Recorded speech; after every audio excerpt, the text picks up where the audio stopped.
Good evening, everybody. Good evening. Welcome to Vertex eSports, and welcome to what is bound to be a hilarious night of non-stop action. My name is Chaz Draycott, and welcome to Crandon International Raceway for the Lucas Oil Off-Road Pro4 trucks. These things are going to be absolutely bonkers. So, just to give you a quick insight into these vehicles, 700 horsepower, anywhere between 700 and 900 horsepower depending on certain specs, four-wheel drive, and a hell of a lot of ride height to them. Now they have 113-inch minimum wheelbase, 122-inch maximum wheelbase, so they are very short in terms of their wheelbases. But like I've said, 700 to 900 horsepower. Let's show you what they look like then, and we'll go and have a quick ganders at the boss man. Well, he's not on track actually, so stuff him. Jason Glenn, who is your current championship leader. 259 points for Jason Glenn at the moment. Alex Sedgwick on 257, then Ben Kriener on 248. 243 for Brian Crowles and 242 for Aaron Smith. 240 for Pete Harrod in 6th place. So it's very, very close between all of them. Here is a livery and a driver that you'll all recognise if you've watched anything on Vertex before. Aaron Smith. Look at these things here. You can see how soft and bouncy they are. Now we're going to have a heat and a feature. It's going to be a relatively short stream, but look at this from Aaron Smith. That's an awesome camera angle through there. I did check out the TV cameras earlier and I thought that would be quite good down there. Look how close he is to the wall around that part of the circuit. We also have Brian Crowles out there with us. He says the car is meant to be gold. That's definitely not gold. You could roll it in glitter. That's all I'm going to say.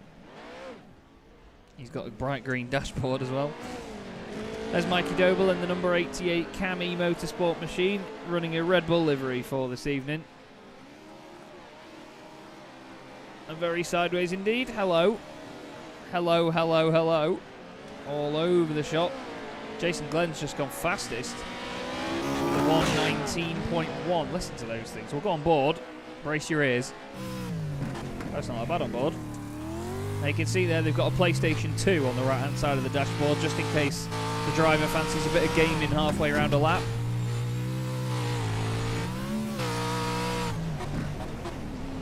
I think that's the 32 megabyte storage version as well from 2001. Anyway, jokes aside, these trucks sound absolutely nuts, don't they? You can see them warbling around. Look at the speed that Jace is able to carry through there. Now, precision on road courses is one thing. Precision on dirt is quite another. Oh my goodness me, that was a big bounce. Because the trucks are completely sideways everywhere, so you need to be so careful with them. Here is Mr. Sedgwick in the number 9.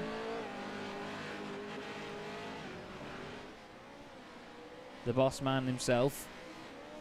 Second in the championship, like I say, right behind Jason Glenn. He's going to be looking for a very, very strong night, is Alex. We also have Mark Murphy joining us as well for this one. He's currently in 6th position, but he's here to get a bunch of championship points. Look at how lively these things are. Absolutely love them. Big moment for Alex.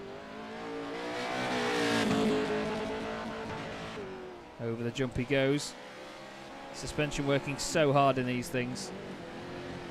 They're great on road courses as well.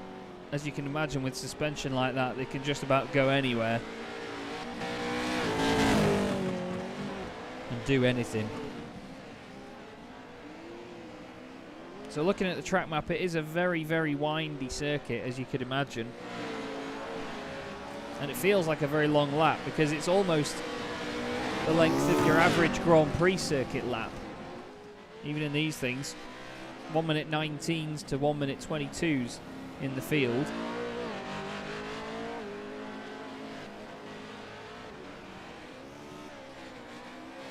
Just watching each wheel work really hard.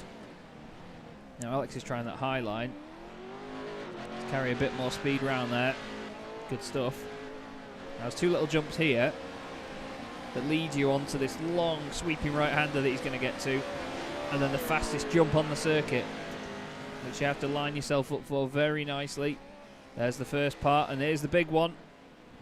Oh, he taps the brakes. Oh, and it's gone over. It's gone over big time. We're going to see a lot of this tonight. That's a big old accident for Alex, and he's turtled it in the sun, unfortunately.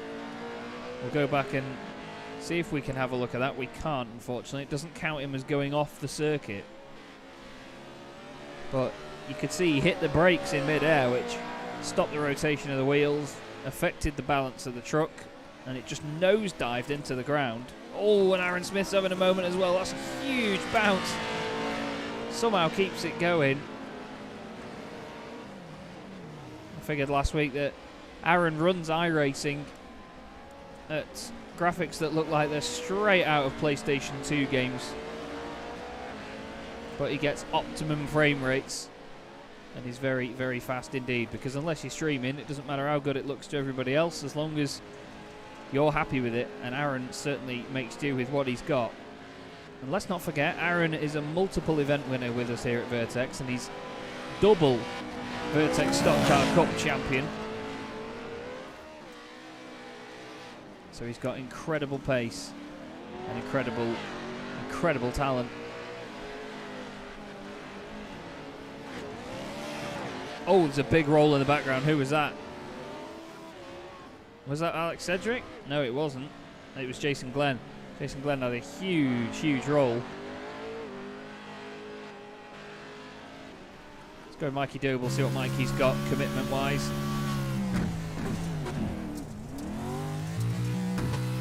Look how sideways they are through there. It's so different to doing something like dirt ovals, for example.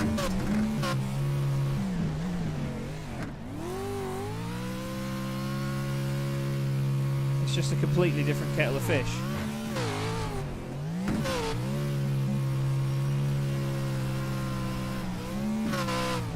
Just listen to it, how high the revs are throughout most of the lap, because it's just wheel spin everywhere.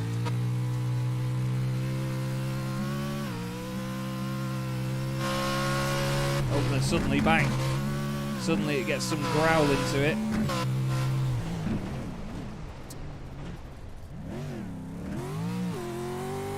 I love it. I absolutely love these things. Maybe a future championship. Chaz Draycott Media Trucks. You never know. Shh. Anyway. Championship could not be decided here this evening because, like I say, there's only 2 points between Jason Glenn and Alex Cedric. It'd be great for Jace to get a win. He's been so quick since Vertex started all of their events. Jason's always been there fighting, especially in the stock car stuff as well. But he's done a great job at learning vehicles like this and getting to know them for the more crazy events that we have here in the Mixed Bag World Cup. We do have a Legacy Lucky Dip for the last round of the championship, which could be a number of things. The three candidates we've got are the Dallara DW12 IndyCar at Silverstone for 32 laps, which is nearly 100 miles, 99.96 miles. There's then 250 miles at, let's have a look, Texas in the NASCAR Car of Tomorrow. I thought my internet just died there, but no, this is now lone qualifying. And we'll go on board with Brian Kralls in the Subtle Machine. The other option for the Legacy Lucky Dip is the Riley Daytona prototype, of course, at Daytona.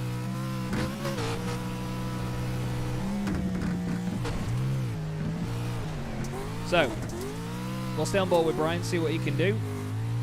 I'm not even sure where the start-finish line is on this circuit. I'm pretty sure, is it? He's just gone round it, so this is the start of the lap. So the pit lane is before the start-finish line. Now this is one of the only trucks that actually shows that you're in reverse on the dashboard. It's an old iRacing sort of update a while ago that started showing the right revs and gears and stuff on the dashboard, but you'll see by his right hand, big R says that he's in reverse. How all iRacing cars used to do that. When it wasn't your own car, and when it was sort of a rival or a competitor, it would always show that they were in reverse. Oh, Brian's overdone it. Don't forget, by the way, that if you do hit the wall,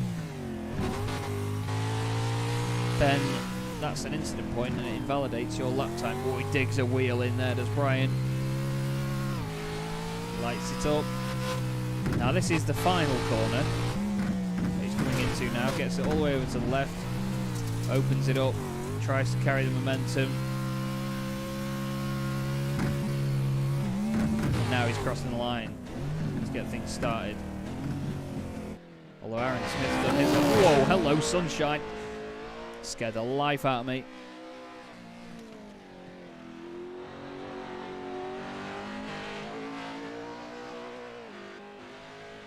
Aaron on it once again.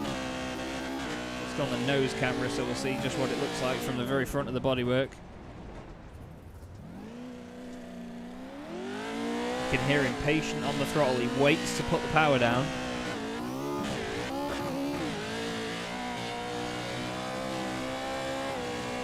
How fast he'll go through this right-hander. 160 kilometers an hour through there. Loses a bit of speed because, let's face it, he's sideways. The truck leans one way, then it leans the other. Catches the bounce, keeps the speed up. This is looking like a good lap from Aaron Smith. Just got to wonder how close the back end is to the wall over a bit more of a jump. Gets a lot of angle on here so he can get an early exit. A bit of a slingshot over the jump again. He'll go over to the left-hand side of the circuit. You see he stays mid-corner, takes a later apex, and across the line he goes. We're doing 119s in practice, and it's a 119.217 by Aaron Smith. Jason Glenn has just crossed the line. What has he managed to do? There's a lot of damage on that truck, actually, so it doesn't look to me like he's had a clean one. Here's Alex Sedgwick. He's going to be next up to cross the line. Bit of damage on the front of him as well. Then we've got Mikey Doble not far behind. Let's see what Alex does. 119.5. Here's Mikey. Certainly looks lively through the final corner. Across the line he goes. Second off the pace for Mikey Doble. Mark Murphy out there in the Turn 4 Motorsport machine. Look at the suspension underneath these things. It's an absolute work of art. He's doing it for Dale. Tonight is Mark Murphy. He is officially the number 58 truck. He's wearing the iconic number 3 Goodwrench livery. Look at the amount of air he gets through there. That's fantastic. Whoa, the lean is unbelievable.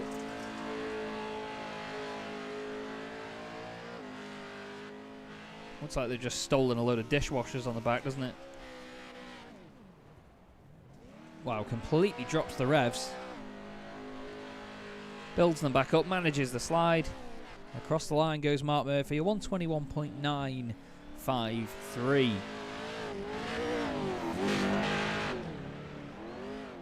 And that will be the end of the session for him and everybody else. So Brian Crowles and Jason Glenn, 2 Track Velocity Racing drivers, not getting a time in at all in that session. So we do have 2 heats of 3 trucks tonight. Brian Crowles and Mikey Doble on the front row of this one, with Aaron Smith joining them. So very small grids, but a very, very interesting start procedure. Will you wait till you see this? So they've got basically a field to make a crazy dash across. This is where they are on the circuit. They're in line with the hairpin, and they've got this crazy long dash to make. So this is how it starts in pretty much every race at Crandon, believe it or not. Either way, first race of the night is away. Of course, there's yellow flags. Oh, Doble's out of shape.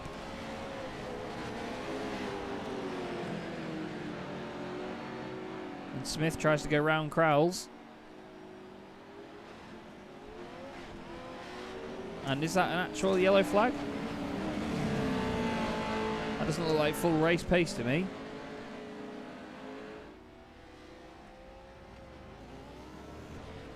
Or is it? I'm not sure. Could very well be, but it definitely looked like Aaron Smith let Mikey Doble back through. And yes, the pace truck is out in front of them. Interesting.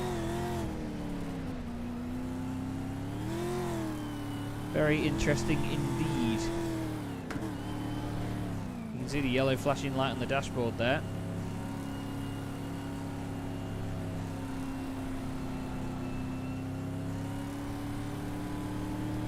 I'm asking for an update as to why the yellow came out.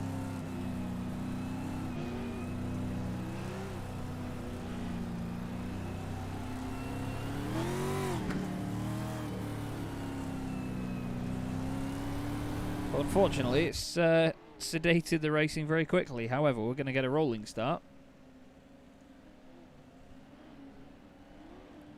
Brian is actually typing in the chat to tell me while he's driving. He's that committed. I love Brian, he's great. Even if his car does look like Vindaloo Aftermath. Even the pace truck getting a little bit of air there. You've got to love that. Little pace truck. Go on, son.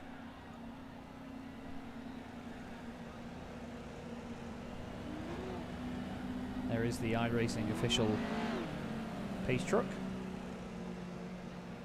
with its questionable handling capabilities. But yeah, apparently the drivers don't know why the yellow came out. This is going to prolong the evening.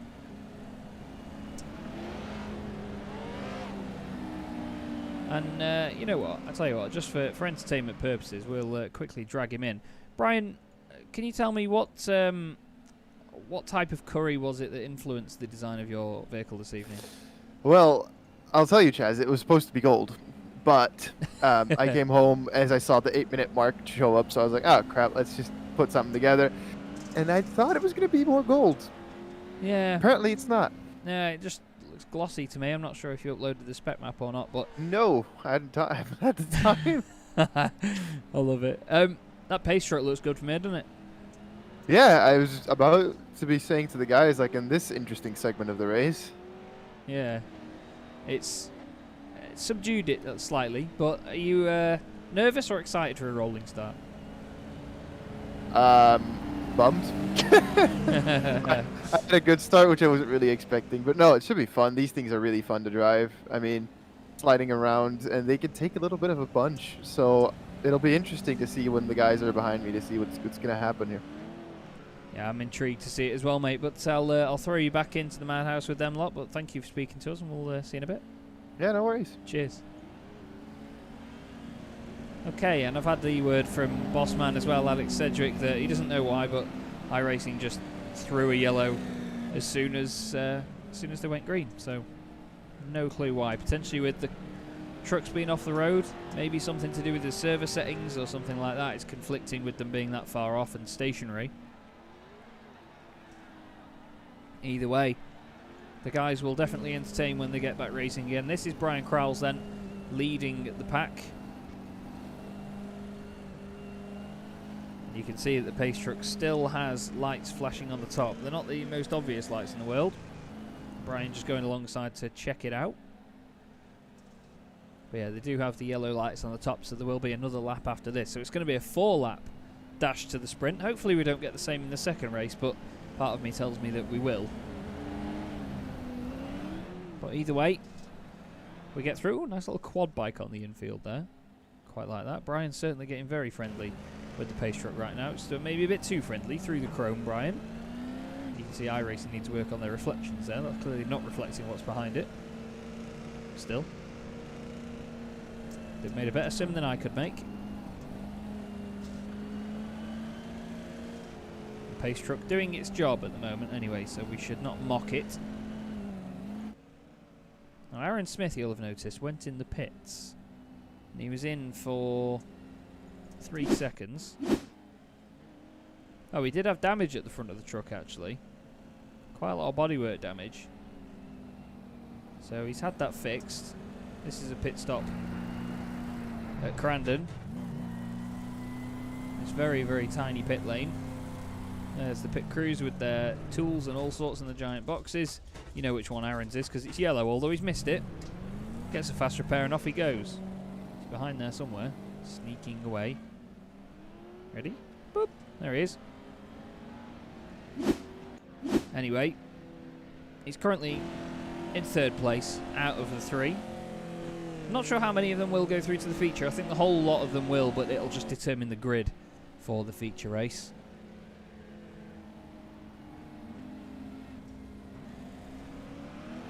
But thank you to everybody that's watching so far. Hope you do enjoy the show when the racing gets properly underway. Make sure you like the video and of course do subscribe to Vertex eSports. I think we're 1 subscriber away from having 100 at this point, so it'd be great to hit that if you could please. I can't guarantee any giveaways or anything because it's not exactly my channel, but hopefully we can hit that 100 mark very, very soon. Now, Brian Crowles is going to be going from 0 to 100 very shortly because the pace truck is leading them round to the final few corners of the lap.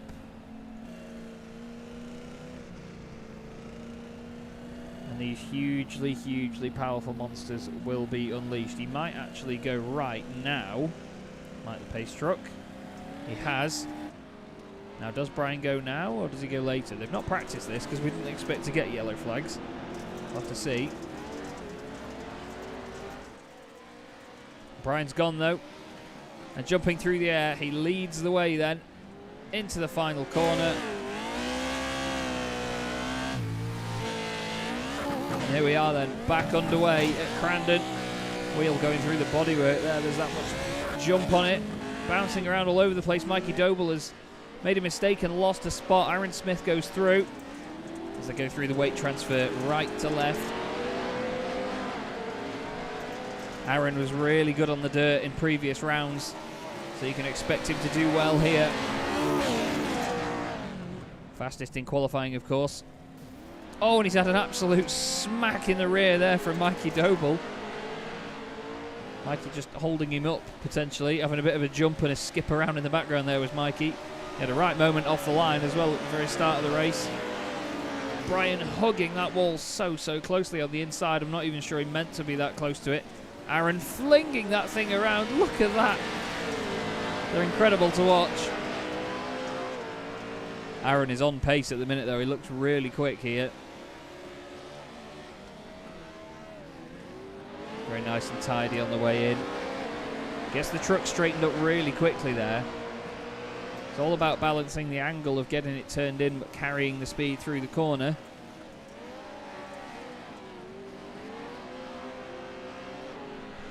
On the power out of the hairpin. Across the line they go then. Seems to spit them the other way around. He was 0.4 of a second quicker than Brian Crowles that time. So it's not too big a difference, but don't forget he did get the smack as well from Mikey down at the hairpin, which they're heading up towards now. And he's right on the back of Brian. Not sure if Brian will defend the inside or feel like it's unnecessary. They go behind the tree. Brian turns in a bit earlier. Oh, he stops on the apex. And we've got a yellow flag.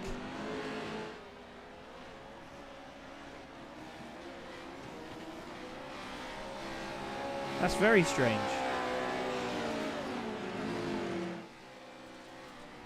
Now, I don't know if Aaron's seen the yellow flag, but Brian's definitely had it because he's slowing down. See, if I click yellow flag, I think it came out for when Brian was stopped on the inside of the corner, maybe.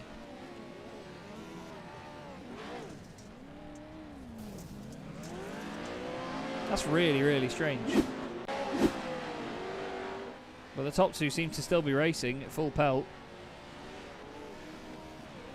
I don't see a pace truck. Oh no, it is there. The pace truck is there.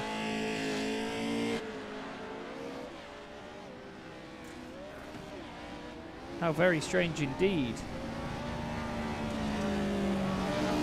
Now it's saying they crashed in inverted commas every time they crossed the line because the software that I use for the timing, which is SDK, picks up when cars have gone under a certain speed, and then it basically thinks that they've crashed. Now every time they cross the line it seems to be detecting that, but I'm not 100% sure what's going on.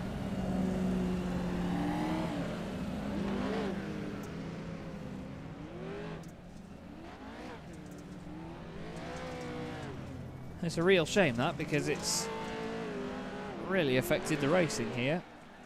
I thought we had a titanic battle on our hands starting there with Aaron Smith and Brian Crowles, and now Brian, after slowing down for the yellow flag early, is now at the back of the field.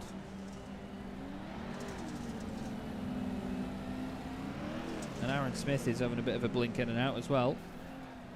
Oh, Mikey just gets a bit of a kiss from Brian there.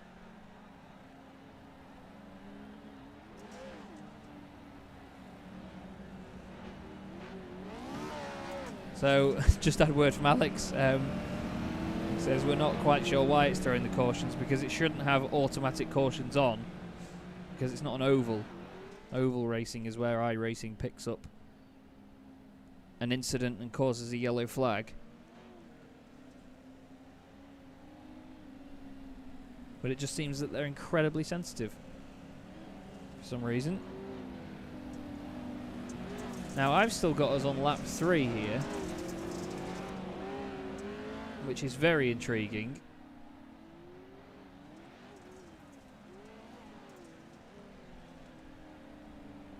Because like I said before,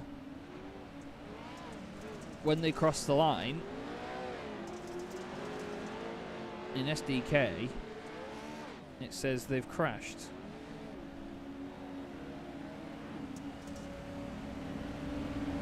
Intriguing.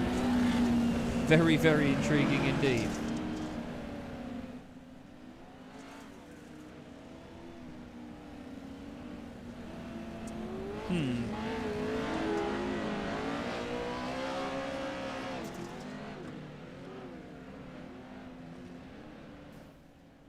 More contact between Brian and Mikey.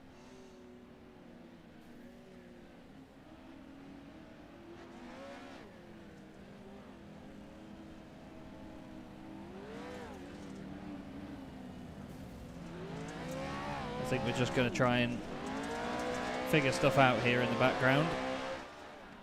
Mikey and Brian having a ding-dong in the background there, smashing the cars up.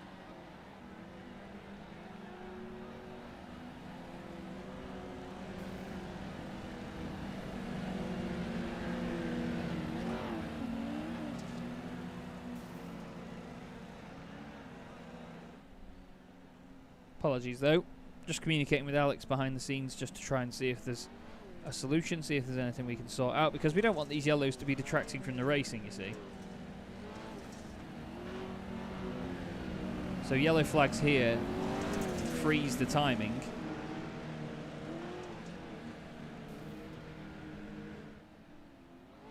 So that we basically don't use up the laps that we have.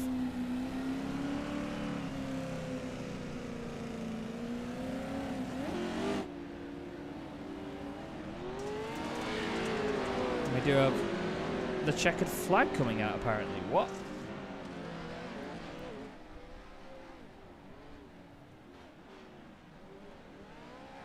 Now it's not coming up on the screen by the look of it, because we're still under yellow, but I think when these guys cross the line now you're going to see checkered flags. Yes, you are indeed.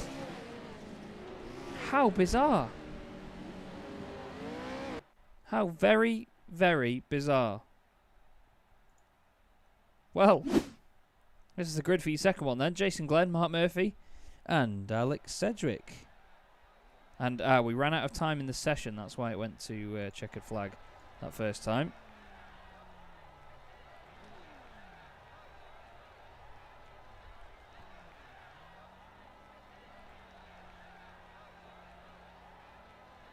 Okay, so Alex is jumping in for this one, as you will see. And he's given me the news that if the same happens for this heat, we will just have a straight race for the final, basically. Race 2 then, about to get underway. And yes, we do have a yellow flag instantly. That's a real shame, that is.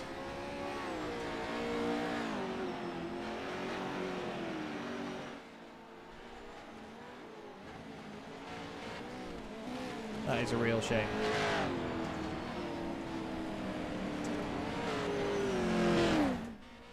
Well, looks like we're not going to have all straightforward running this evening, I'm afraid, everybody. But you still get to witness the wonderful sounds of these incredible trucks. So, Alex says, Plan B. And we're going to do a new session and try things again. So, if you just bear with us, everybody, we will be back with you in a few minutes.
Okay, a little update, everybody. Thank you for being patient with us here.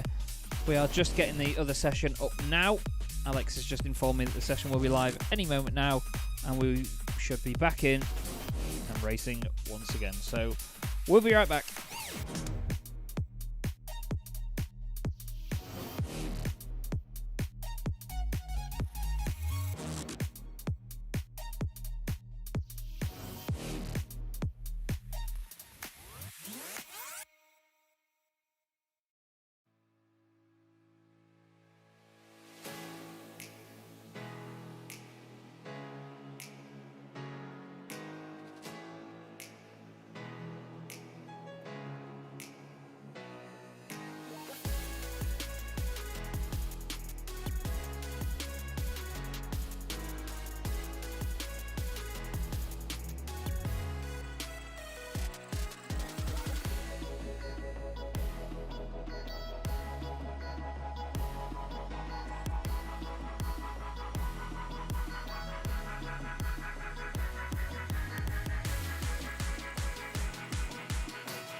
funny little update in the background as well, actually, everybody. Just while this is going on, Brian Crowles is currently repainting his car because he wasn't happy with how it looked.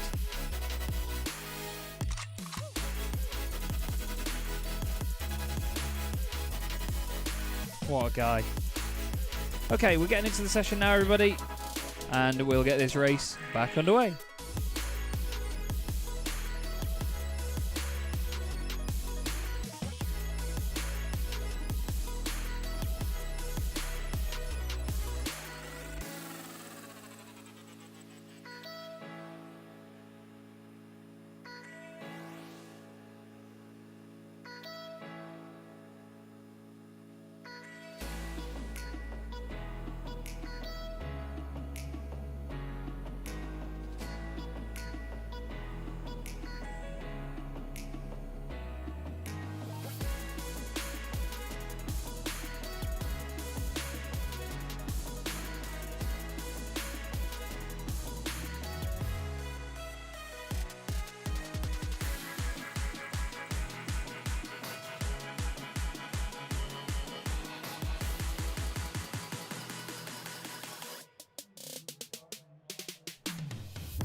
Okay, we are back at the wonderful Crandon. It's a gorgeous place, isn't it? Absolutely gorgeous place. Right then, we have cars or trucks out on track. Aaron Smith, the first one to leave the pit lane.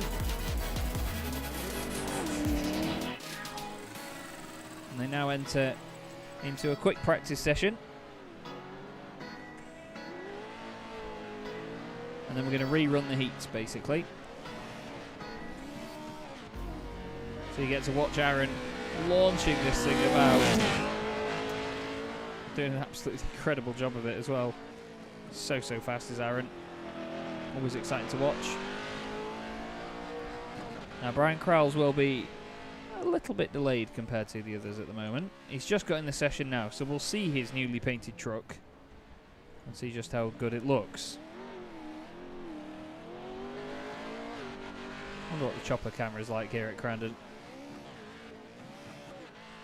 You can see just how hilly it is as well, actually. There's like levels to this circuit. So this is the highest level. The bit that's just gone back the other way is the middle level.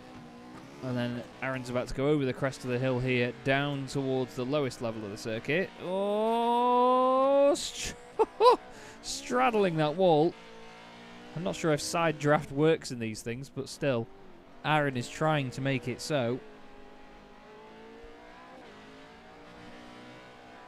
You can get a good idea of his racing lines here as well. You can see the position of the car from above and also the tyre tracks of how he approaches each corner.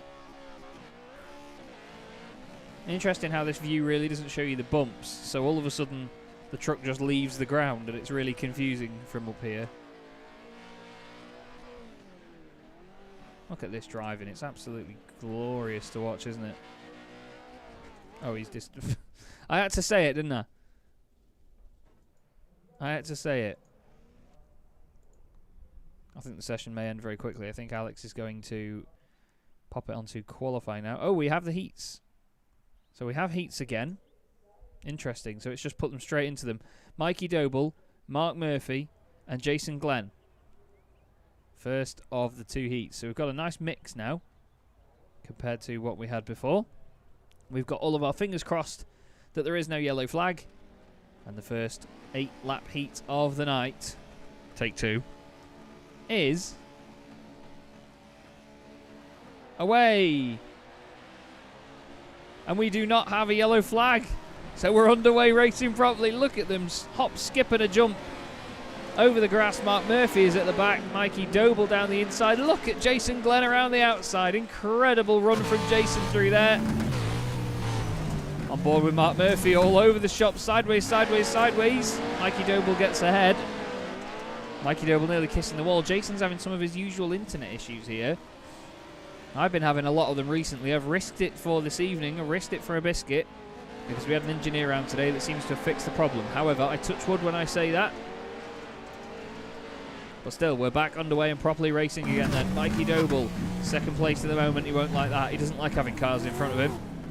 If you joined us last week, just a week ago, you would have seen the titanic battle between two real-world drivers, Mikey Doble and Ben Kriener, in the Brands Hatch iRacing Challenge here on Vertex to win tickets to American Speedfest.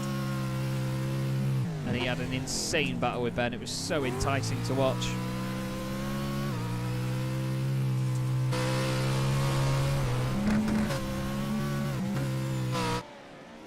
But at the moment, it's Jason Glenn is leading the way, albeit blinky. Doble second. Oh, Murphy. No, Mark Murphy. Murph Markey. Car 3, P3 at the minute. Look at the jumps there. See the suspension working, relaxing underneath. Try and hug that inside line as closely as they can. Then chuck it to the left, get it over the jump. Oh, that's a big bounce for Mike. He really puts him offline. Oh, speaking of offline, Mark chucks the right rear wheel up that banking there. Oh, the truck really throws itself sideways on the hard landing as well.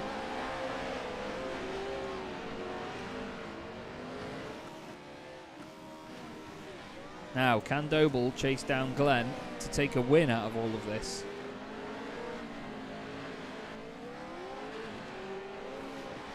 Over the jump they go.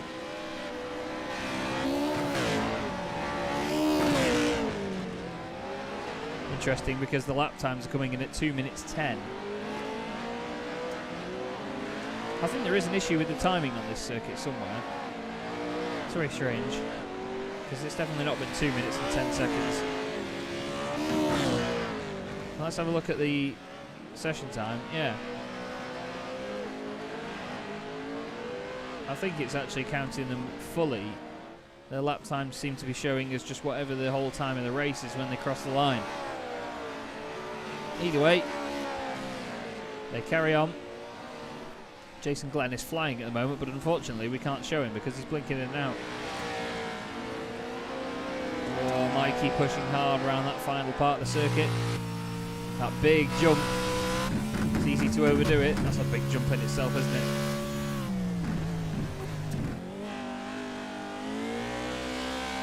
Around the long left, you can hear him getting all the power, trying to just dig up that little bit of traction and catapult the truck out of the corner, but no. It's such a balancing act. It's like when we were at the very, very small dirt oval a few weeks ago in the Vertex Mixed Bag World Cup, using the UMP modifieds. The different racing lines that people take really contrast to one another. Jason Glenn, though, championship leader, he's doing a smashing job at the moment. Now it's still showing them on lap 3 out of 8. And I have no idea why. Are they only supposed to be 3-lap races or something?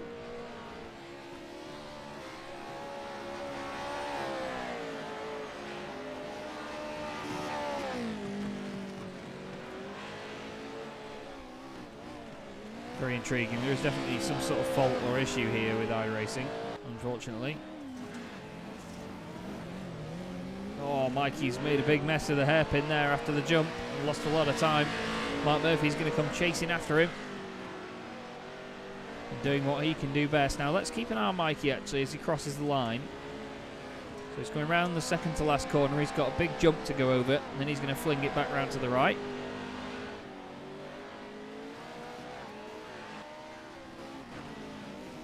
So here we go. Now Jason Glenn's gone on to lap 4.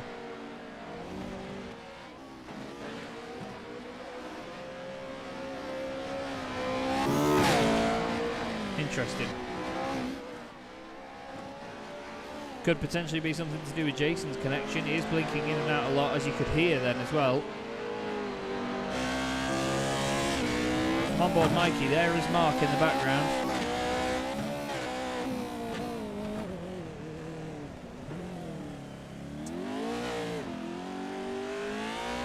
Look how sideways these things are. It's great, isn't it?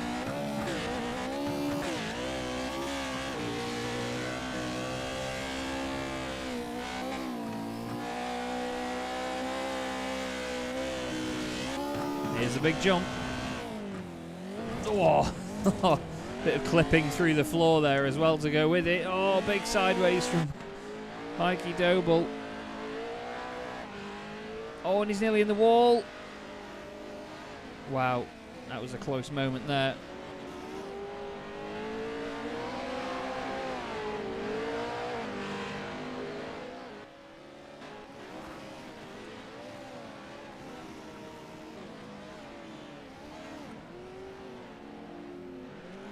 Now across the line they go again, onto lap 5. So I just had word from Alex that because the timing is basically halfway around the lap, the start-finish line from when they start the race, basically lap 1 is 1.5 times round. That's a big moment for Mark Murphy.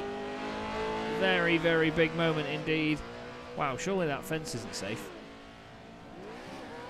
I suppose it's probably not that solid in real life. Bounces off that hill, straightens it up just as it lands, and he's going to hit the wall hard.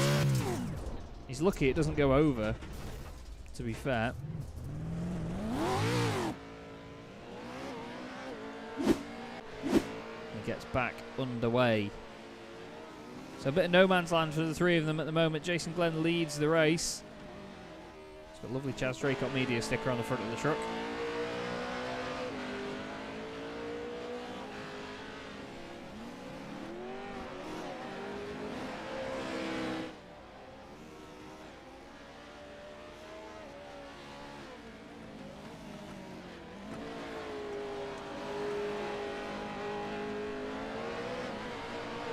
Just trying to think now if I'm pretty sure this will set the grid either 135 or 246. Either way, there's only one way to find out. Jason Glenn though a long way out in front, 18.5 seconds at the moment ahead of Mikey Doble. Really on the move. We'll stay with him despite the intermittent blinking. Long slide round the right hander. Look at that. The pace that he carries through there is brilliant over the 2 jumps.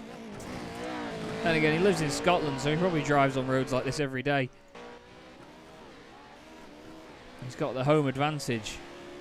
It's Jason Glenn. Again, Mikey with great commitment around there. Mark Murphy's caught up to him quite quickly as well. You know, 4 seconds back now is Mark.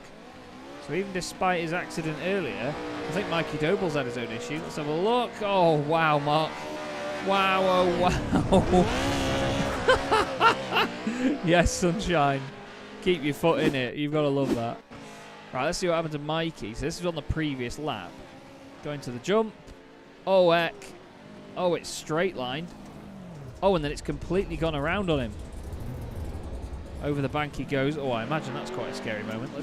Let's see what it's like when he gets off the bank here. So he goes left, and suddenly it dips the front left wheel in the ground. Bounces it, straight lines, off the circuit. Now watch over the bank. Oh, that's pretty horrible. Gap is now back up to 7 seconds. Mark Murphy really wrestling this thing around. He's not having an easy time of it, is he? I imagine he's probably still enjoying driving it, though. Lap 7 out of 8.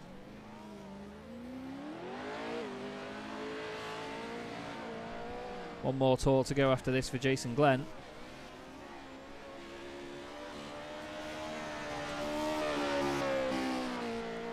The gap is now 20 seconds. Back to Mikey Doble. Jason's absolutely flying at the minute.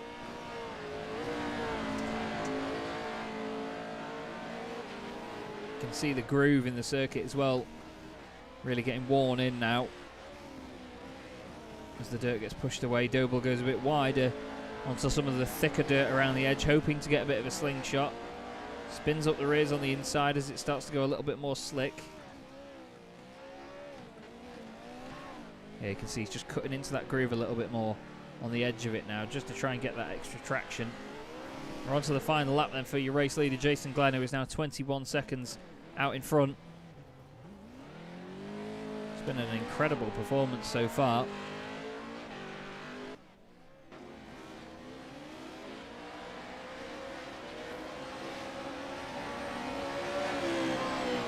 It's corners like that there, where you can carry that pace. They're the ones that make the big difference.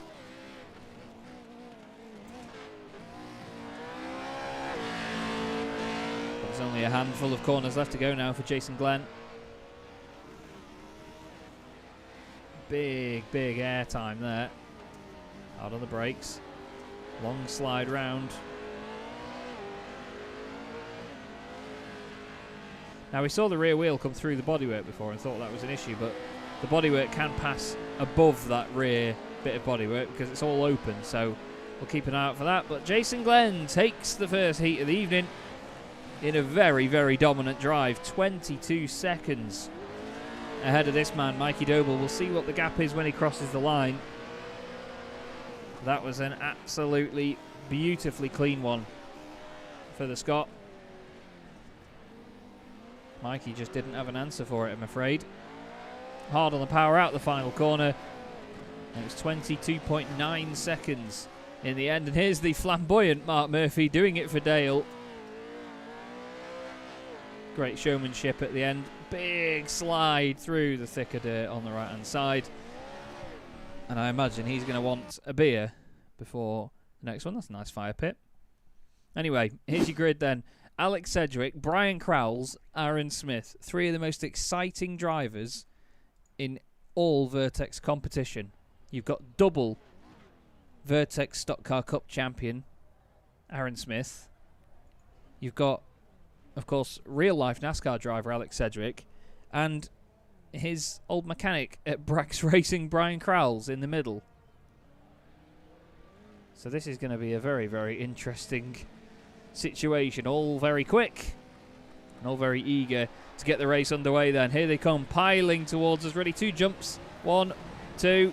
Aaron Smith absolutely, well, climbing over them. Alex and Brian are side by side, nearly a bit of a touch. Aaron actually hits the wall on the right hand side. He's trying to take a wider line here, get a run out of the second corner. Brian's just shoving Alex around there.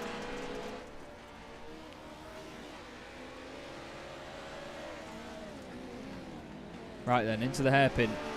All still stuck together. Aaron's being patient not to hit Brian. That was nice stuff from Aaron. You could see him get off the power, or at least onto the brakes.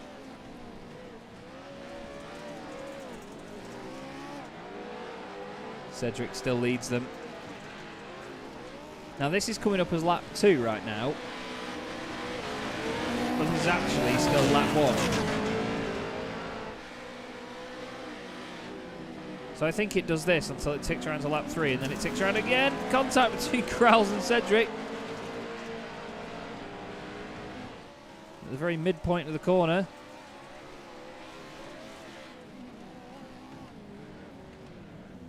Oh, Brian's taking a very tight line there. All three of them do, actually. Constantine is up and spreads out again very quickly. Cedric's starting to open up a gap, though, after that hairpin. Oh, he's sideways. Oh, Brian's hit the wall. That's the power of these trucks, that you can save stuff like that, or can you? Oh my God, Aaron, what have you done? Somehow he survived that. I really don't know how. But Aaron Smith goes past Brian Crowles, and let's have a look at how it happened. See Aaron turn in. Sorry, Brian turn in. Just got a bit early, just clips the wall. And this is it from Brian's point of view afterwards. Big sideways. Somehow continues without writing the thing off. Now the gap is coming down for the lead between Cedric and Smith. Don't forget Aaron qualified fastest. Oh, hello. Contact between the pair of them. That gives Brian another chance to close in. Oh, Alex has gone in deep. Very deep, but he gets a great run. Again, it's like what I said before. In dirt racing, you can take 2 very different lines for a corner and lose track position by being on the outside, but get a great slingshot back if you take the tight line on the exit. Or you can keep it in the middle of the corner and carry momentum smoothly all the way around. Real art form racing on dirt. Alex just clips the banking on the inside.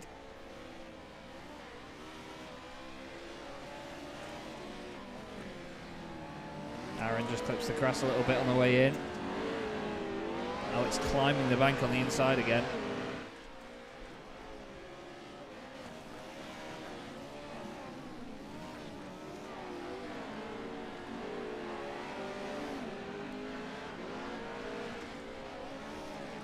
Okay, so yeah, now it goes to lap 4 and then back to lap 3 at this point. So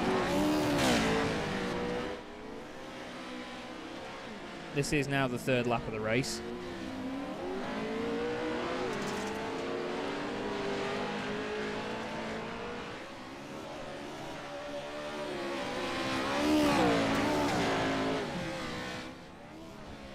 As mentioned, that's just down to the timing loop. They start about here, but on the right-hand side over on the grass.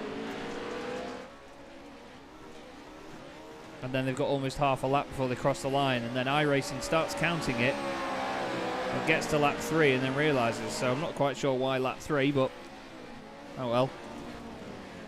Now look at these pair. They were dancing and fighting with each other all throughout the Vertex Stock Car Cup. Have done in each season so far, and they're doing it again here now in the Mixed Bag World Cup. Now Cedric is 2nd in the championship by only 2 points to Jason Glenn. Aaron Smith is a little bit further down in the championship standings. He is 5th at the moment, but he's only 17 points off the top spot. Now they get 46 points for an event win. I think it's 45 actually, but I think you get extra points for pole position, most laps led, leading lap, and biggest mover. Obviously they're on the sorts of races that you can account for that sort of thing. So Alex can gain a lot of points back on Jason Glenn. Oh, Aaron tries to get on it early, climbs the banking. It's definitely these two fighting for it at the minute. Oh, Alex hugs the wall, gives it a bit of a kiss. Now Aaron's been great over this jump here. Oh, he's nearly into the back of him. He is into the back of him, sideways. Well, they managed to stay in it.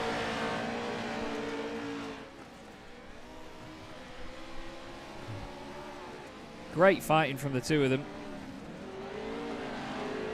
And this is bringing Brian Krause back into this, you know. He's only 1.6 seconds off this fight. And I think Brian's got it in him to catch back up. We're on lap 4. Just about to come on to lap 5.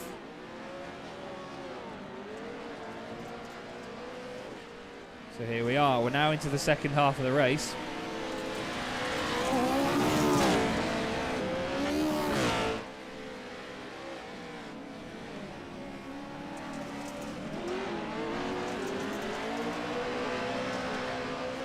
Oh, Aaron kicking the wall there on the right-hand side. Hard on the brakes they go. Cedric's gone deep. He's going to try and go for the slingshot. Smith gets a good run, but look at that. Cedric manages to use that outside line, the thicker dirt, and get an absolutely banzai run back in front of Aaron. That must be so frustrating for Aaron, because look, you'll see the difference here. So Alex is going to go really deep into the corner. He's going to go straight on. Aaron chucks it in. Gets a nice tight line. Gets a great run considering, but look at this. Alex just drives away in a straight line. The two of them still right together at the end of the lap, side by side. Aaron's got his nose down the inside. That's now going to be the outside for the next corner. Over the jump. He's careful not to drive into the back of Alex. It's good sportsmanship from Aaron Smith. He's such a controlled driver. He just knows what he's doing all of the time. I don't think Aaron has won any events yet this season. Although actually, yeah, round 3 of the championship Aaron won. And look at the cutback down the inside of Cedric. Oh, it's beautiful. It is absolutely beautiful from Aaron Smith. Really taking the fight to Alex. Alex is up the banking. Oh, he's on 2 wheels and all over the shop now. Watch Alex's run out of here. Can he get it hooked up. He can, but he wasn't in front on the way in, so has it made a difference? Looks to me like they're pretty much side by side. They are. Round the long right-hander. Is there going to be contact? Oh, Alex has managed to just hang it around the outside. What a move. They had a perfect overlap, but he smacked the bank on the inside. Puts it on 2 wheels. We need to have a look at that again, though. Look at just how they overlap when they go through the right here. Watch, because of the extra speed Alex has got on the angle that they go in at the corner, they just meet perfectly there, and Alex can just swoop around the outside. But then as he goes to the left on the jump, he's hard on the brakes and he hits that bank, and he's very lucky it doesn't roll over. And now Aaron Smith leads them. Crowles is only 1.4 seconds behind the pair of them, though. So you can't count Brian out yet if there's a mistake from either of the front two. This is Cedric chasing Aaron. Again, different lines everywhere here.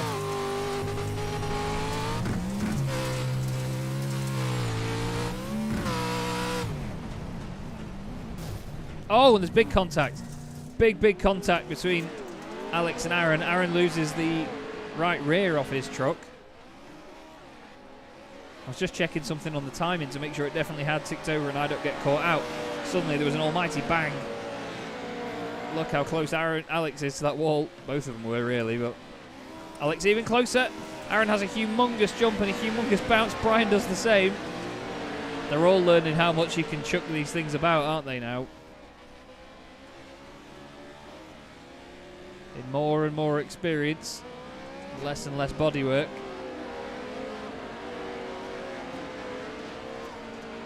Brian is right there. You know, Brian is closer to Alex than Alex is to Aaron. As we head on to the final lap of this heat.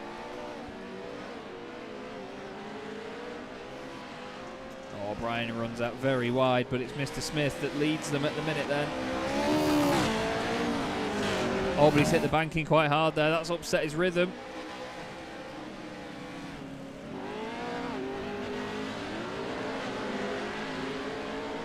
Alex is trying to keep a tight line through there. It doesn't seem to be working for him on the exit overall, but let's see what he can do into here. Aaron takes an early apex. It's not enough. It's not enough of an advantage for Alex anyway, but he is within a second of Aaron Smith now, so whether he can do anything in the final sector we'll have to see. So he's nice and close to the wall, so too does Brian. Now Aaron is way out of shape there to me. Has he gone in a bit deep? No, he's actually got a great run through there. 2 corners to go for Aaron Smith. Cedric hunting him down. Looks like Aaron might just do this. He needs to just keep it tidy over the jump. And then the final corner. Oh, he's very wide. He's actually kissed the wall. Alex takes a tight line, but Aaron's going to get the run. And it's the double Vertex Stock Car Cup champion that wins his heat from Alex Cedric. Brian Crowles finishes third, very close. Only 1.3 seconds between all 3 of them. Brilliant stuff. So, we're going to get warm up, which will be a short session before the final race. Brian Crowles and Aaron Smith both getting some more track time out there. And Jason Glenn.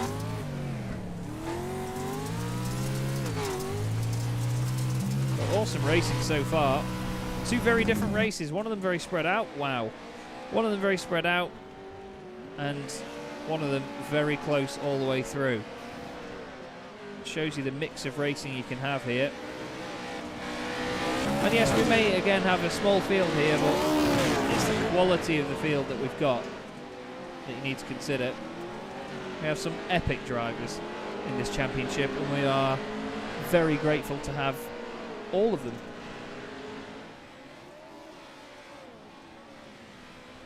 There's a very positive vibe, not just behind this championship, but behind all the events and races that we have here at Vertex eSports. And of course these 2 guys as well, Jason Glenn and Brian Crowles, 2 of the top guys at Track Velocity Racing. You can see their TVR logos on the side of the trucks. They have special events going on as well. Oh, dear. Oh, Jason. Oh, my life. Oh, my life. That was a big one. That was a big incident for Jason Glenn. Again, shows you how tough these trucks are.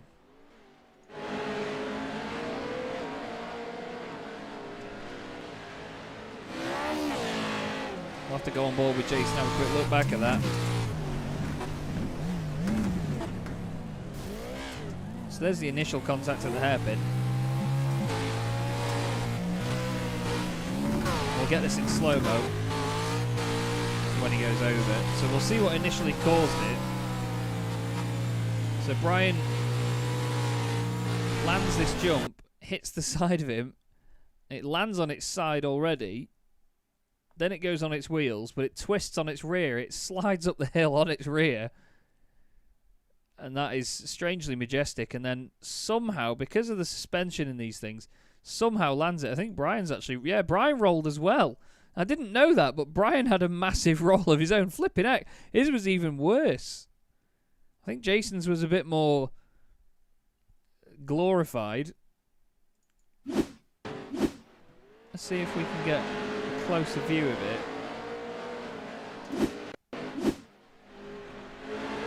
No, we can't, unfortunately. That's the closest that the replay goes back to. But we'll still have a look. We'll stick with it. And you'll see this humongous incident once again between the two track velocity racing guys. But yes, we have an event which is going on next Wednesday, which is called the Windback 150, where we'll be using next-gen machinery at North Wilkesboro, and it'll be run by Track Velocity Racing and broadcast by yours truly. So we hope you can join us for that. If you are interested, please do try and get in touch via the Vertex eSports Discord channel,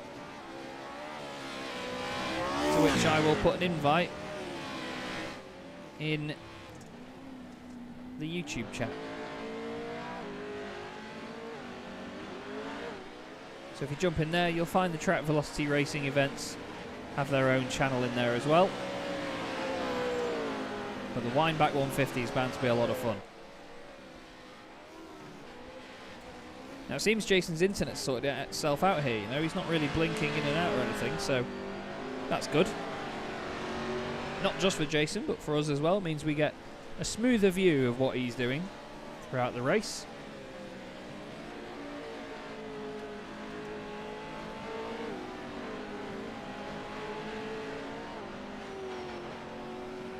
The warm-up shouldn't be much longer than 5 minutes, I don't think. Let's just have a look. Yeah, we've only got about 20 seconds left, and then we'll have the final race of the evening, the main event. So Jason won one of the heats. Aaron Smith won the other. Alex Sedgwick was quick. Mikey Doble was also fast.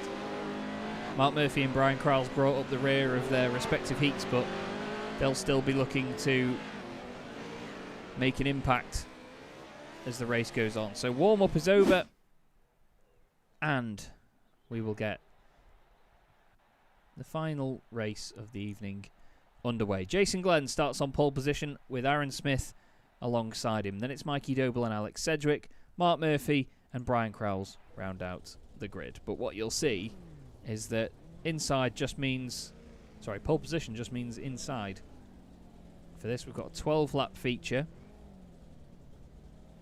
So it should be about an 18 to 20-minute race.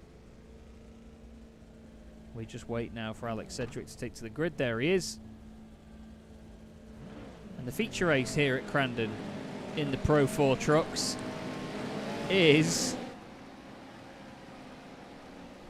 away. Plenty of shuffling around in the order already. Alex Sedgwick comes over in front of Mark Murphy. Look at Mikey Doble, very sideways, has a real tank slapper. Sedgwick's in the thick of it. They're almost 4 wide through there. Brian Krause goes round the outside of all of them.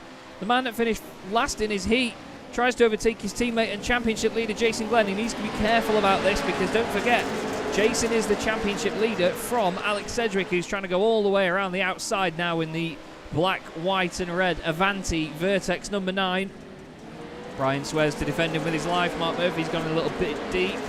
Surprising to see Mikey Doble at the back of the pack, but he had a proper tank slapper off the start. He had the same in his heat as well earlier on. And look at that, Sedgwick down the inside of Glenn. Oh, Murphy's absolutely drilled Crowles and he's been hit himself.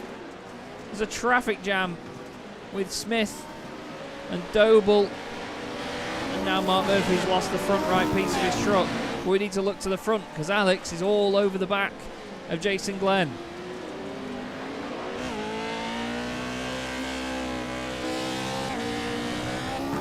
These things are phenomenal, aren't they? Absolutely phenomenal bits of racing machinery. Now look at Alex going deep up there to the higher line to get that slingshot. Now Jason did a slingshot of his own, but not as high up the hairpin. Now let's have a look at what happened. Mark Murphy overtook these guys at the start. So it was as they came into the last corner. Mark Murphy's gone a little bit deep into there, gets the pace underway again, and then he gets down the inside of Brian Crowles and just goes in a little too hot and understeers into him, I think. There's a check up in front, and he gets collected by the other two behind him. And does not go according to plan. What is going to plan at the moment is Jason Glenn in the lead. Sedgwick in second place. Sounded like a bit of contact further back. Maybe Doble and Murphy guilty for that one.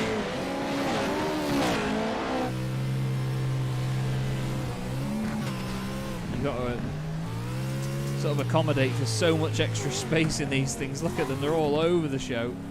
Mark Murphy certainly making it look extravagant. Side by side, a little bit of a kiss as they come back down this straight here. Towards the hairpin they go. Oh, Mikey moves over to the right.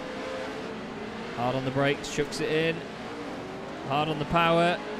Trying to get as smooth a run as possible. Now Murphy keeps it. Over the jumps they go. It's a bit of a higher jump for Murphy on that right-hand side, but seems to have worked for him. Now can Doble try some sort of cutback? No, he can't, but he's glued to the back of him. What can he do over the two jumps? Oh, slightly out of shape. He gets out of it. Murphy's gone flying in. Doble's on the inside. I think Aaron Smith might have kissed the wall as well. Still Doble somehow not in front. This looks like fantastic fun though.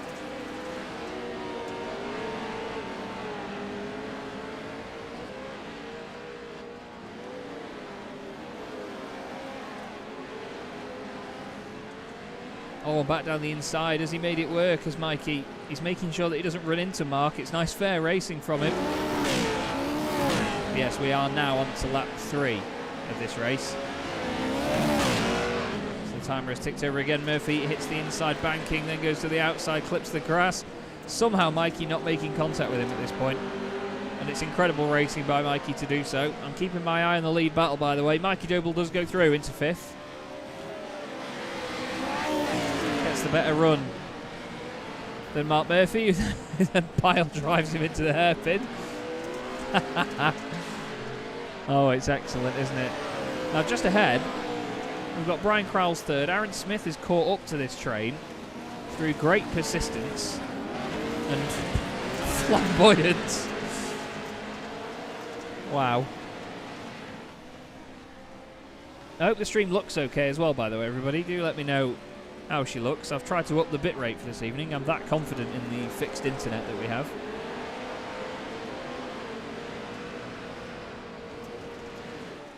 But Jason Glenn, his internet's fixed as well by the look of it. Doing an absolute solid at the front here, as now he's going to tick over to lap 4, so just about to finish this 3rd of the race. And Crowles is suddenly all over the back of Alex Sedgwick. So this battle near the front is starting to get bigger and bigger. Nearly contact between the two. These things are so ridiculously powerful. They look like a right laugh, don't they? Not sure about you, but honestly, with all the bits of dirt that were flying across the screen there, I thought there was like a fly or something in my room. It was really strange. Now look at Crowls here, having to defend almost from Aaron Smith.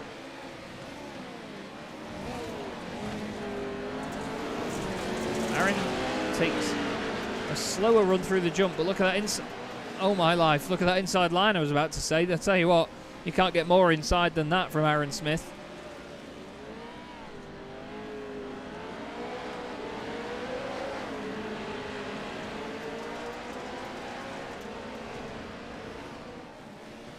Now Crowls all of a sudden is on the attack, chasing down Cedric, although he kisses the wall. Aaron Smith does the same. Cedric's hit the wall on the inside. Crowls hits Cedric, goes through.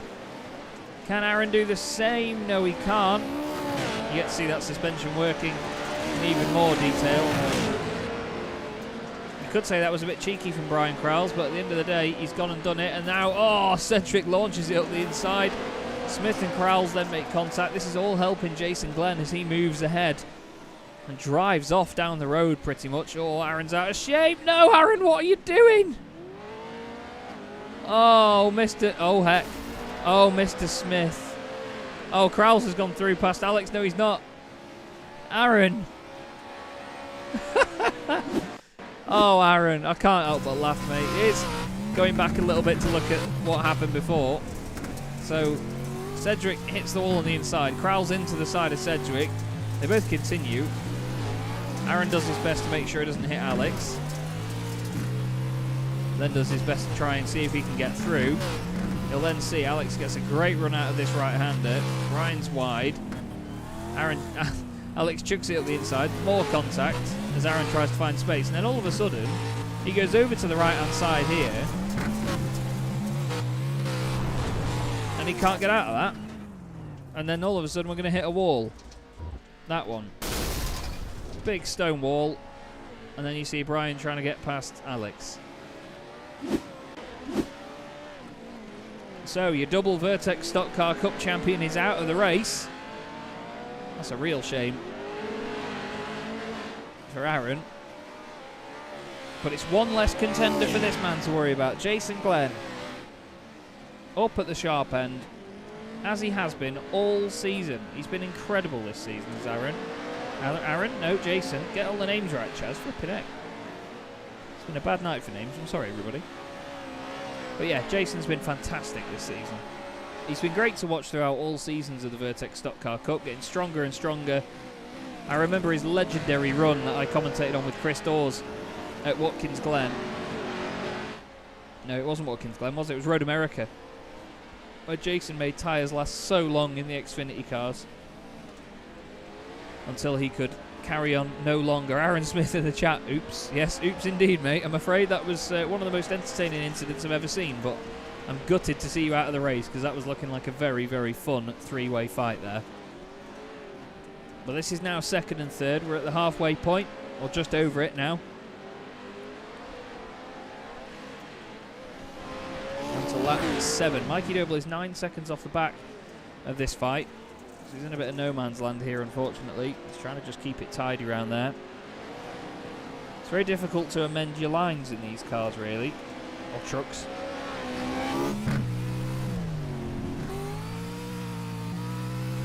Because once you are sideways, you can't really change the momentum too much. You can tap the brakes, which may over-rotate it.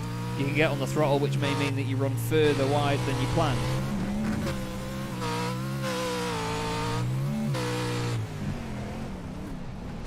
You can hear Doble on the brakes, waiting for it to rotate.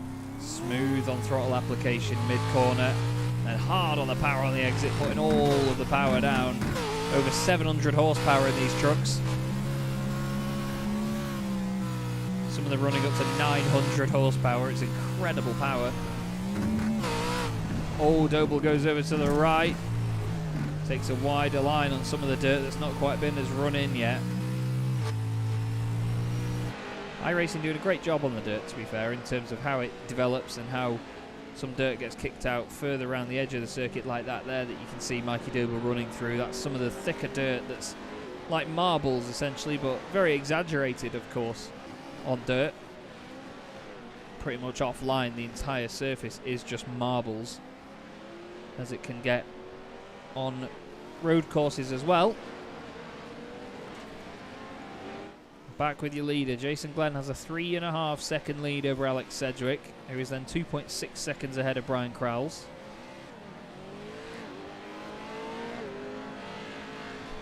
Mikey has lost a bit more time now, actually. He is some 10.6, 11 seconds actually now off the back of Brian, I'm afraid. So it's down to Jason to keep it tidy at the front. Big old bounce. Wow, that's a big old bounce from Brian. And Brian's painted the inside of his truck at least now, so he knows that the interior is black. And he's got the Xbox One X on the dashboard, not the PlayStation 2, on the right hand side there. I'm not entirely sure what that is. I imagine it's part of the vehicle that you don't want underneath, so potentially something to do with electronics. He's even got a Stream Deck as well on the left hand side of the dash, you can see there. That's the Elgato Stream Deck. It's not the XL one though, it's just the normal one with 15 buttons.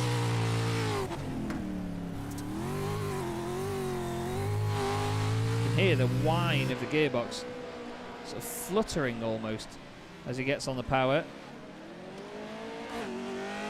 We go on board with Jason Glenn. You'll see these wheels really working now. Look over the jumps, how much they go slack and then up into the arches.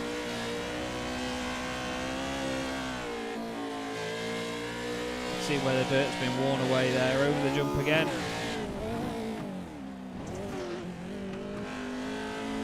Seems nice and smooth from here, doesn't it? That suspension working wonders at soaking up all of the impacts, all of the bumps, the rises.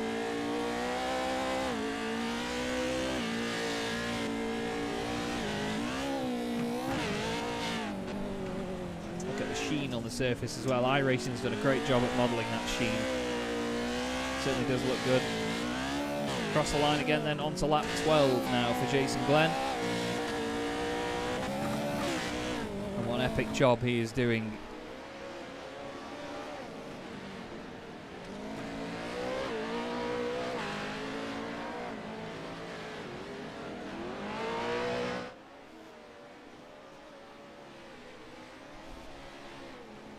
Now Alex Sedgwick has got away. Aaron Smith, by the way, is back out there and he's done the fastest lap of the race at 1:19.1. He's done a 19.8 last time round. Now, he's a lap behind Mark Murphy. So he's not directly challenging him for position, but he's at least able to keep running, which is good. It's great to see Aaron's commitment and persistence.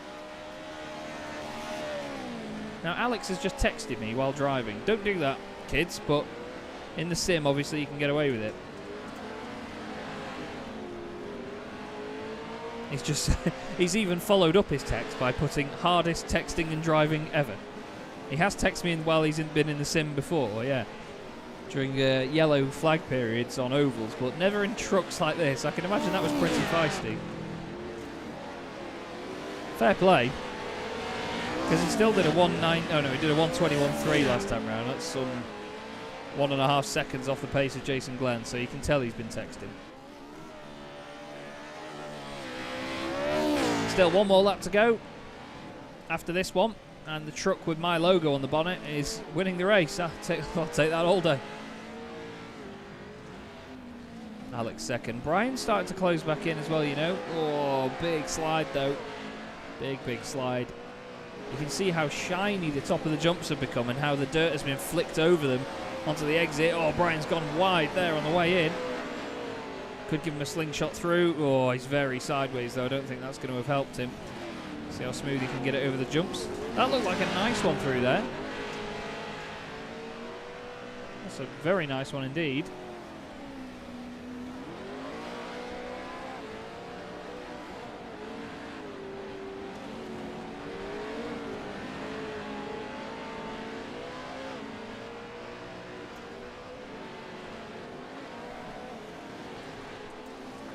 Now then, your race leader has come onto the final lap, so we'll go on board with him.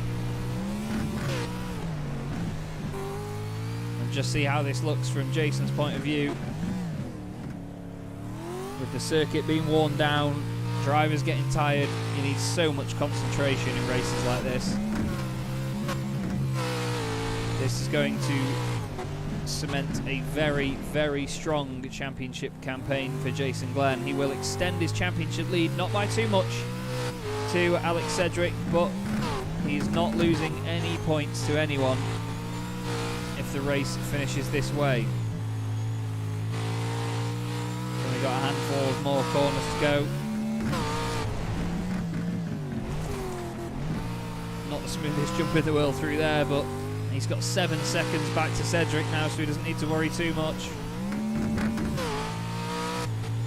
It's been one hell of a night for Jason Glenn.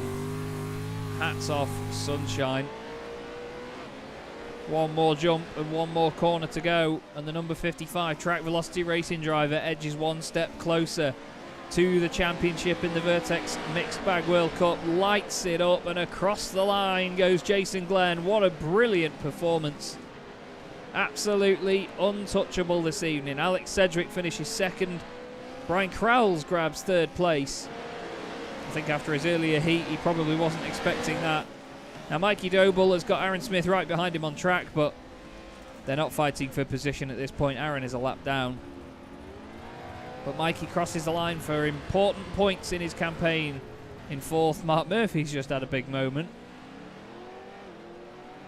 at the final jump. But it's Jason Glenn who takes the race win and with it extends his championship lead. Tries a bit of reverse entry, doesn't quite work as planned. But does he care? Oh, well, I imagine his pit crew will now if he's blown the engine up. Hold on, Jace. Brian and Mikey have had a bit of a coming together. Aaron Smith is there, doing some wonderful donuts as he does.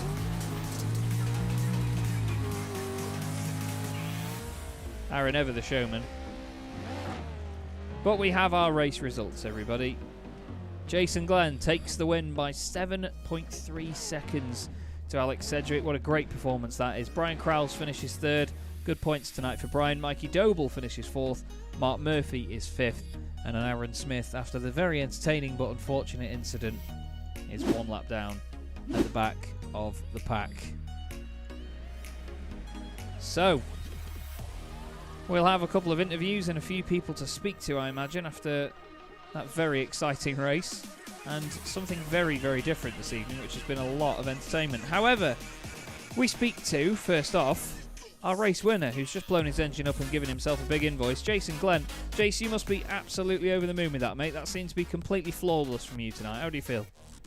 I don't know about flawless, but I'll take it. It was, I think that me and Alex are quite close in the championship now, so that's a wee extra bit away from him, hopefully, and a couple of extra points, I think, for leading a lap or whatever. So yeah, that first kind of, those starts are really kind of, they're kind of hairy. You don't know where anybody is, you can just hear engines. So it was kind of thought, if I can get ahead of Alex and see if we can either pull away and have a battle together or whatever. But it was, it was by no means easy. Oh no, definitely not. I mean, just to sort of highlight this point, Alex texted me while he was driving in race 2 and told me about what we're going to do at the end of the stream, but it lost him a few seconds, so you can you can blame it on that. But even still, you know, your pace was very consistent tonight. How did you feel lap after lap in the truck? Did you feel like there was that much of a difference between every lap, or did you just sort of develop that muscle memory you get on road courses? I think it is developing a bit of the muscle memory. Those jumps are so critical to how a lap comes together, or lap times. You know, if you get too gun ho going over the jumps and the thing bounces, you know, there's one of the corners at the far end where you land and you're going straight into the left-hander. If you just go for it into that, then you're just nowhere. So it was just, I suppose, just getting a rhythm and just try and pour out the laps. It was quite similar the rallycross. I think it was either heat or something I'd won, and you know, my lap times I managed to keep within a tenth every lap, even though there was people quicker. it was just about hitting consistent marks and just being consistent really, instead of trying to be too gung-ho. So Yeah, definitely. That's it.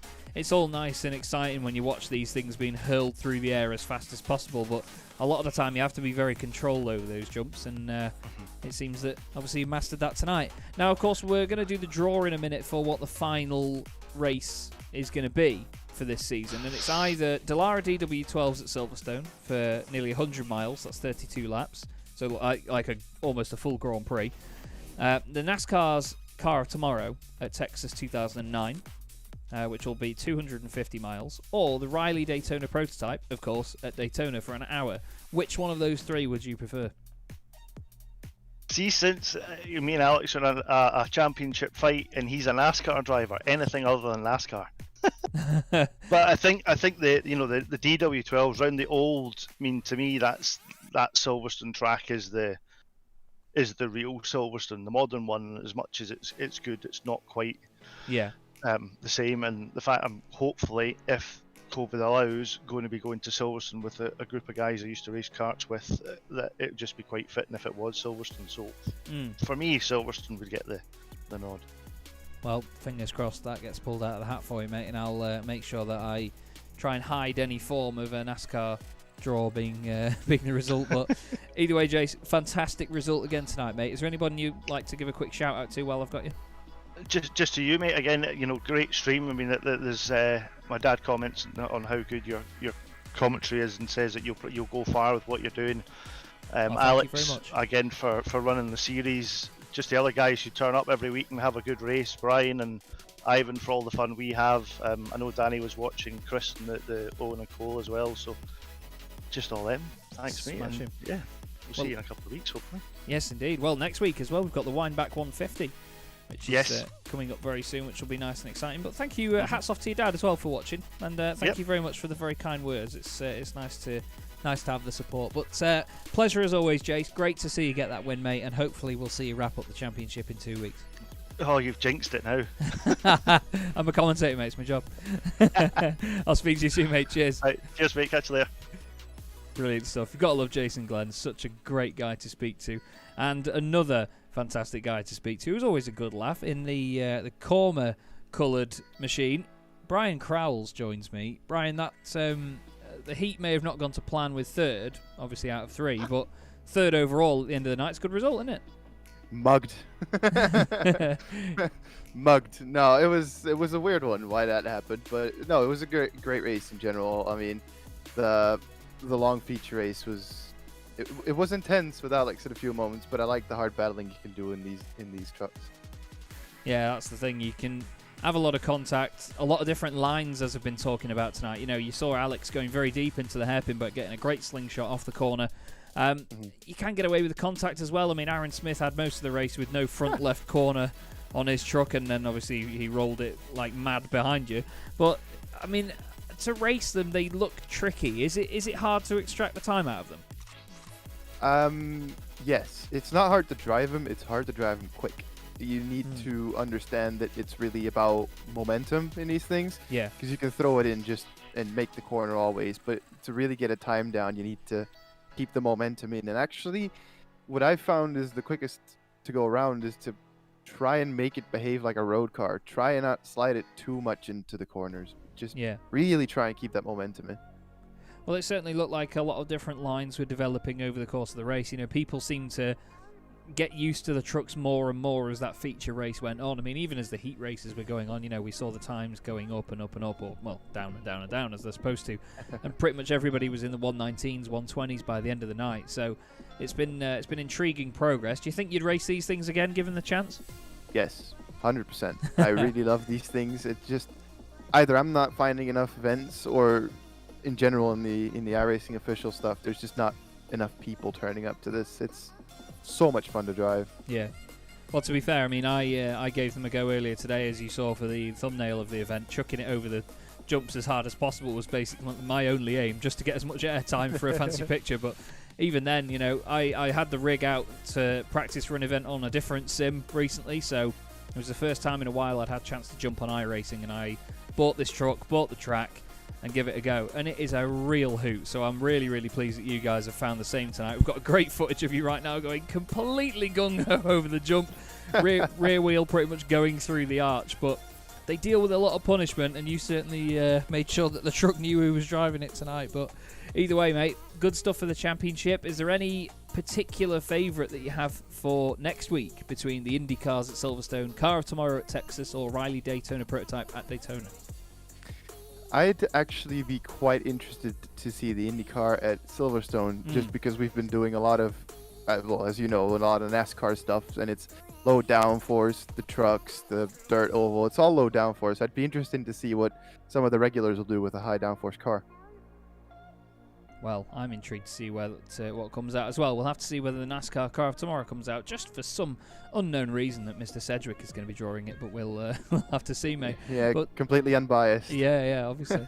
But for tonight, mate, do you want to give anybody a quick shout out while you're here? Yeah, I want to shout out everybody that comes along. You know, it's a shame we didn't have much more entries in here, but everybody that came along every week, you made it a nice race and enjoyable for all of us. Enjoyable for the fans, you know, everyone that's watching, thanks for watching as well. The guys in my team for always just making everything a hoot, and then obviously Vertex for partnering up with us and having us be in all the fun.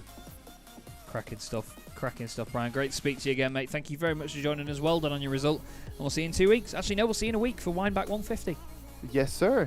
Have a good evening. Cheers, mate. You too. And we'll round out the evening with the boss man himself. Alex, second place at the end of that one. How do you feel with that? Because it looked like a good hard slog this evening.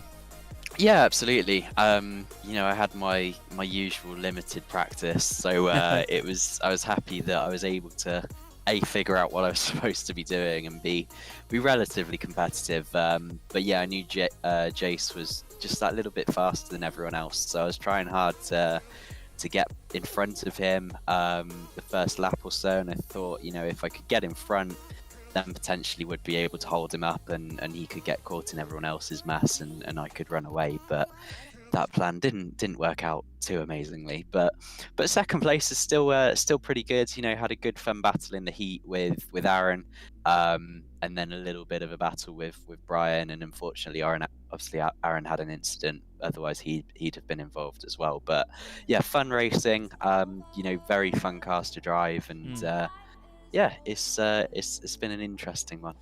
It certainly has, mate. It's been a very lively evening indeed. A lot of fun to watch.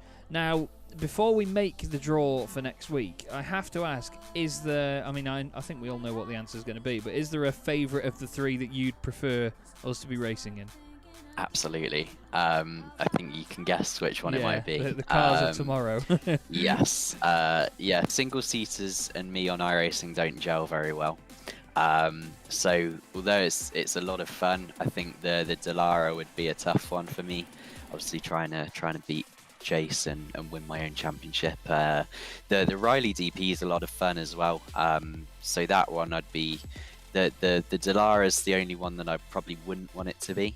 But we shall see. We'll see which one it is, and either way, I think it'll be an interesting race. And again, you know, all three are cars that no one really drives that much, so it should be a bit of a challenge.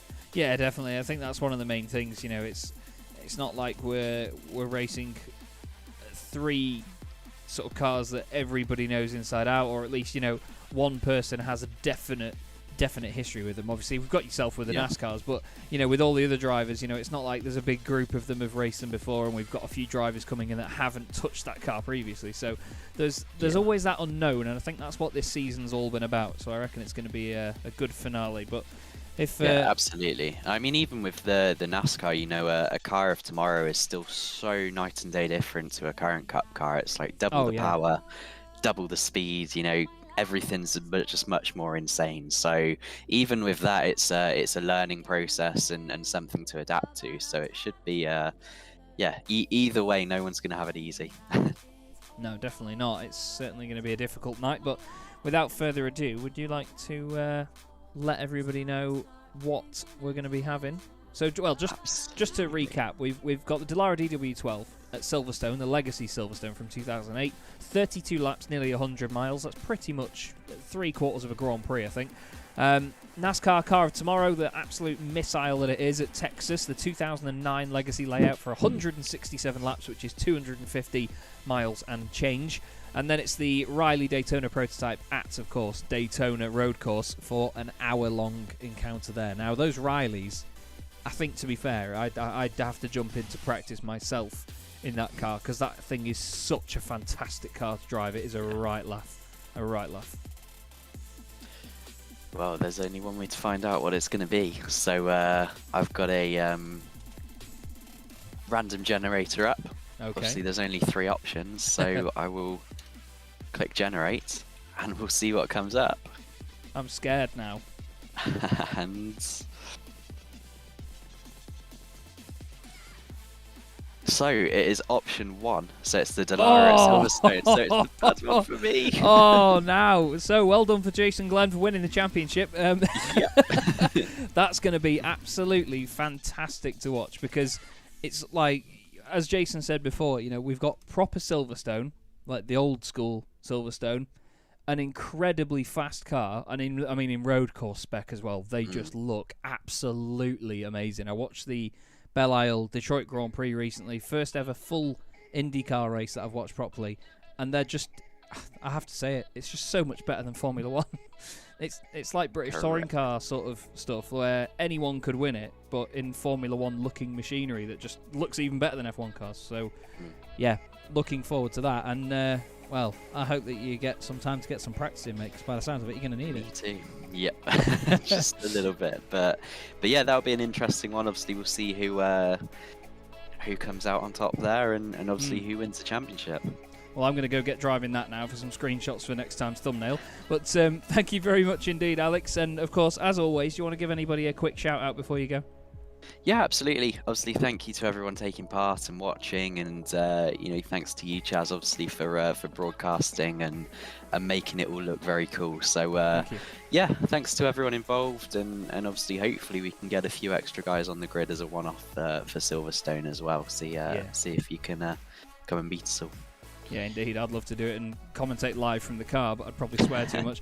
Either way, absolute pleasure as always, Alex. Thank you very much, mate, and we'll speak to you again very soon indeed. Yeah, thank you. Cheers, buddy.